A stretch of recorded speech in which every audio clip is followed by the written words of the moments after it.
Danny Segura for MMA Junkie here in our New York City studios. Today we have a very special guest. She's one of the best female fighters on the planet today. Also, easily the greatest strawweight of all time. Of course, I am talking to Joanna Jedrzejczyk, who has a pretty big fight ahead of her, fighting Weili Zhang on March 7th at UFC 248. Jedrzejczyk, first of all, how are you? How's it going? It looks like you're having a good time over there in Florida. Hey, great talking to you. I feel great. I'm happy to be back to Florida. I got back last week and it's my first week of training down here in Coconut Creek in Florida at the American Top Team headquarters. I've been great. I just miss the sun and the good weather because it isn't sunny as you expect. But I'm focused on my next fight and happy to be here finally. And happy to fight for the belt very soon in 8 weeks. For sure. And we're here today. We're recording on a Friday, so I'm just curious. You're in training camp. How does usually a weekend look for you once you're in training camp? Do you go out? Do you just stay in and maybe watch some Netflix and recover from the week? What's a weekend like in your life? For the last few days after I got back to the States, every training session, before the training session and after the training session, I'm like, man, I'm old. I'm old. And before before I start every camp, I'm like quality over quantity, but yeah. I can't stop, man. I can't stop, and I need to work my ass very hard. But I train on Saturday only once, and Sunday is my free day. I go to church, I do some shopping, I relax at the beach or pool, or I like to do some other activities. It's the only free day in a week. So yeah. So I'm trying to get as much as I can, because during the week I don't have time to see my friends who are here in Florida or do some things, go somewhere. In the community where I live, I have nice 2 swimming pools, and honestly, I do not have time to go there during the week. So only Saturday or Sunday is a good day. But after the training on Saturday, I usually have a proper massage, and I relax my body. Yeah, good. It's certainly you deserve it after all those hard hours. So let's talk about your upcoming fight. It's obviously a huge fight, a title fight. When you've been, obviously this fight has been in the making for a bit. So when you were asked about Weili Zhang, you gave your assessment about her. I believe you said something that she had juicy punches, which a lot of it made headlines in the media. I'm curious now, with the training camp already being started, have you changed your thoughts, or have you picked up anything new about her style and about your opponent here? No, yes and no. Of course, I have very good coaches. I'm very blessed with American Top Team, the owner, the managers. But my head coach is Mikey Brown and Katel Kubis. I love these 2 guys. The big change is Mikey Roth, who is my new boxing coach. I've been working with him since my last fight, before my last fight with Michelle Waterson. He's a great addition. I'm still working with Phil Darrow. Of course, we have other coaches who I'm working with during the camp, but I have 4 or 5 people who are always with me, and we are on the same page. My coaches were watching Weili's fights, and we're about to watch it again, but we have a perfect plan already. So I need to be focused and ready for every single training session to pick it up and just be better, be focused on what I can do better. But of course, we have some gaps. We see gaps after my last fight with Michelle Waterson. But she's strong. She's the champ, and it's an honor to fight the UFC champion. That's it, She's strong, but I can see good and bad sides. But of course, I'm not the best. We all have like things or areas where we can improve. And every camp I'm trying to learn new things and keep on improving with every single training session. For sure. And early on, you said that Zhang Weili somewhat, not exactly, but somewhat looked like Jessica Andrade, and that was one of your best performances in fighting Jessica Andrade. It was. As you're getting more into training camp, is she looking more like Jessica Andrade? Have you reconfirmed your beliefs? No, as far as yeah. she is like coming forward, throwing loopy punches, very strong punches. She's not a very good technical fighter, but her wrestling and ground game isn't that bad. She knows how to squeeze and sweep people. So need to be careful, but trying to be focused on so many different things in my camp. Cannot wait. Yeah, can't wait to see how that fight plays out. Also, it was very interesting. She's obviously the champion, and she, won the belt pretty decisively. But a lot of people question the way she got the title shot, because I believe she wasn't in the top 5 when she was given the title shot. What do you make of the way she got her shot, and do you have any issues with that? Politics, money, new performance institute in Shanghai, but hey. Yep. She made it to the top, and she's the champ for a reason. Rankings don't fight, and someone can look better on the paper. But when you step to the octagon, it's always 50-50. Yeah. And it doesn't matter if you look better on the paper or not. And she made it. I don't know. I didn't want to fight her in August, and Tatiana was injured. There was nobody who could step to fight Jessica Andrade. She was willing to go to fight in China. She did it. She lost, and we have a new champ, and that's it. Simple like this. Yeah, I'm very happy for Zhang that she picked her chance. She became the champ. That's it. There is more. There is more than 500 fighters in the UFC, and there is only like 13 or 14 champions. It's a special league, man. Yeah. If you make it once, you're the GOAT forever. Yeah, for sure. It's no easy thing, especially beating someone like Jessica Andrade is very difficult. You kind of alluded to this, but the UFC has made like no secret into kind of showing their cards, and they're really pushing Zhang Weili. Obviously, as you mentioned, the PI in China and all these things, and obviously China just being a huge market for them. There's money in China. There's money in China, and that's it. So you have no issues with them kind of pushing her? No. Yeah.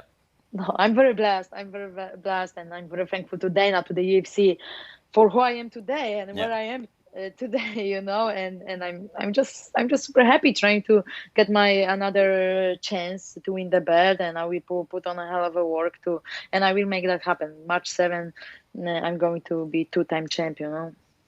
And I asked you this for your fight in Tampa, and I know you've been asked about it several times before, but I kind of want to take it a little bit differently. Media has always asked you, like, since you lost the belt, we've seen, other fighters win the belt and not really been able to hold on to it for that long, and you are obviously the exception to that. You held on to the belt for a while, and you've spoken 2 years and 8 months. Yeah. Almost 3 years. It's been a long time, and it was a long time. But people always gonna doubt me, doubt you, and they keep on doubting. But I'm like, show me another good. Like, of course, Rose. Right. I give all my respect to Rose Namajunas. I really like her, and she beat me. She knocked me out. There's no question. But Ronda Rousey 6. Successful title defenses. Joanna Jedrzejczyk 5.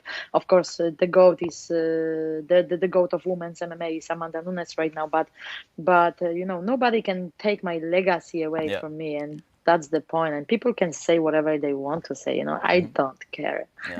Yeah, I think there's no question about that. Like your reign was so dominant in the way you were doing it as well. But I guess my question to you is, can you give us some light into what's it like, or what new things or difficulties come in as a champion? Because when Namajunas lost the belt, she seemed relieved. When Andrade lost the belt, she seemed relieved.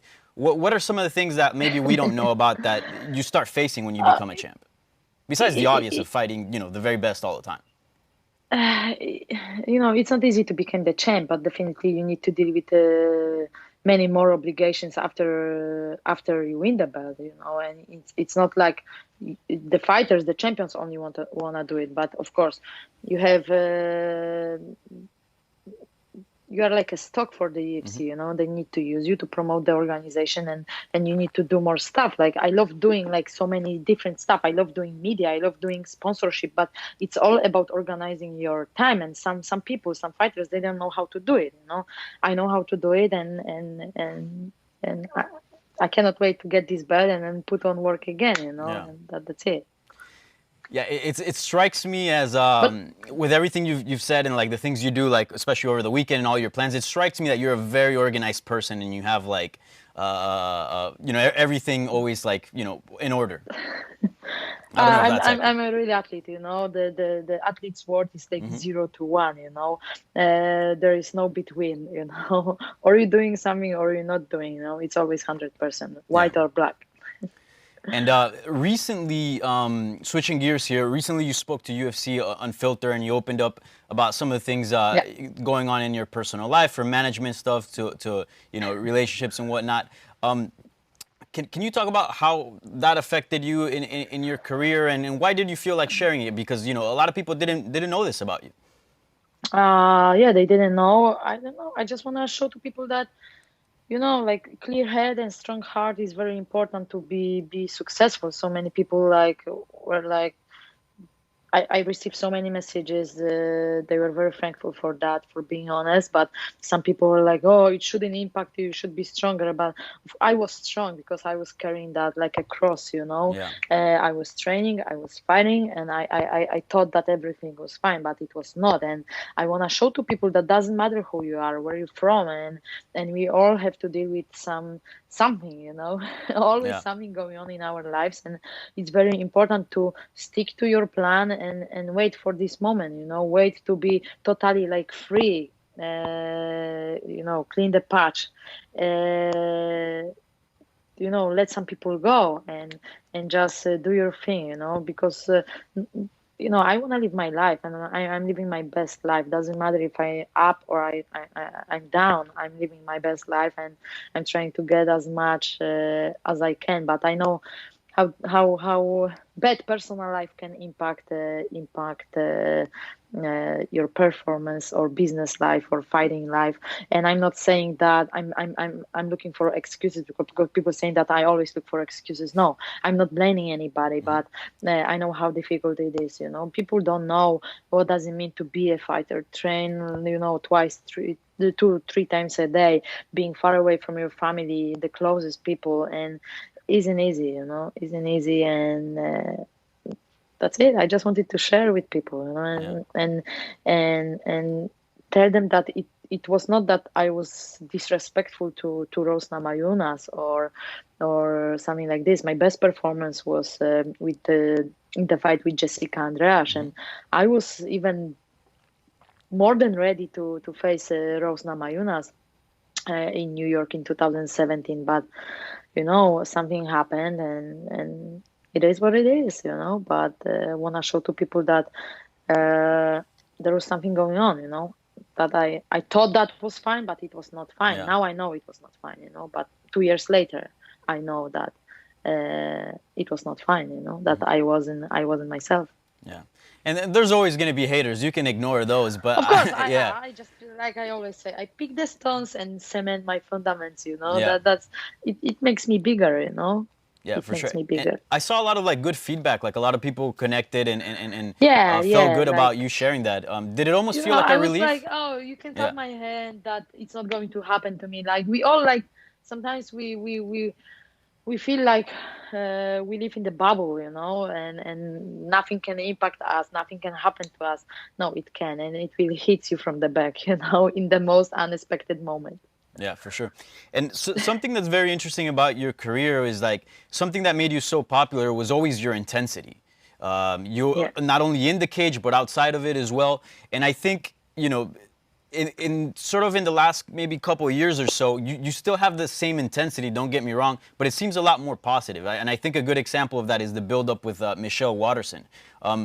Is that the Yeah, case? Do you because feel we like? like each other, man. We like each other Yeah, so much, and I support Michelle, and we had to fight each other, but it's a business, you know. And but honestly, I can tell you guys, I got to the octagon, and I was like slapping myself, like in my head. I was like, Jay, it's time to yeah, fight. she's not your friend anymore. You need to fight her, like be more violent. And next fight I need to be more violent. Like I'm talking about this sports aggression, Yeah. we need this in this sport, and I need it, and definitely need to be more. But if someone is good to me, I'm good to this person, but I cannot let people jump on my head. Was that the first time you experienced something like that, where like you had to like slap yourself and be like, all right, Yeah, like I yeah, need to yeah, yeah, get, yeah, yeah. yeah, In my mind, of course. Yeah, it was yeah, first time. So yeah. yeah, for sure. All right, well, I don't want to hold you much longer because I know you're super busy, but I do want to ask you this. We're just a few days into 2020. Apart from winning the belt, obviously at UFC 248, what other maybe resolutions that you've made for yourself for this year? Yeah, there is actually few I don't want to talk about my private in my private life, Uh-huh. but travel more. Okay. You certainly Machu do a lot of Picchu and that, yeah. Bali this year. Last year I was to 8, 9 countries on 5 continents. Mm-hmm. Machu Picchu and Maldives this year, Okay. and much more. And just I want to enjoy my life more, and win this belt. My father is probably my father is coming, to the fight, and it's going to be a big day for me. I'm very happy. All the way down from Poland, so I'm super super excited. My family, my friends are going to be there. I just wanna. I don't have to prove anything to anybody, but I just wanna step into the octagon March 7 in Vegas and show who I am again, and give happiness to the people who believe in me so much. And that's it, just be happy, and I'm happy. I'm living my best life, and doesn't matter what's happening in my personal life or business life or sports life. I do not care. I'm super happy, and I pick everything and just living my best. Well, Joanna, it's good to see you in good spirits. You certainly feel very positive and to be at a very good place. Thank you so much for taking time to do this Thank you so interview. much. And can't wait for UFC 248 against Weili Zhang. All It's the going to be best, a guys. great fight. Thank you so much. Thank you.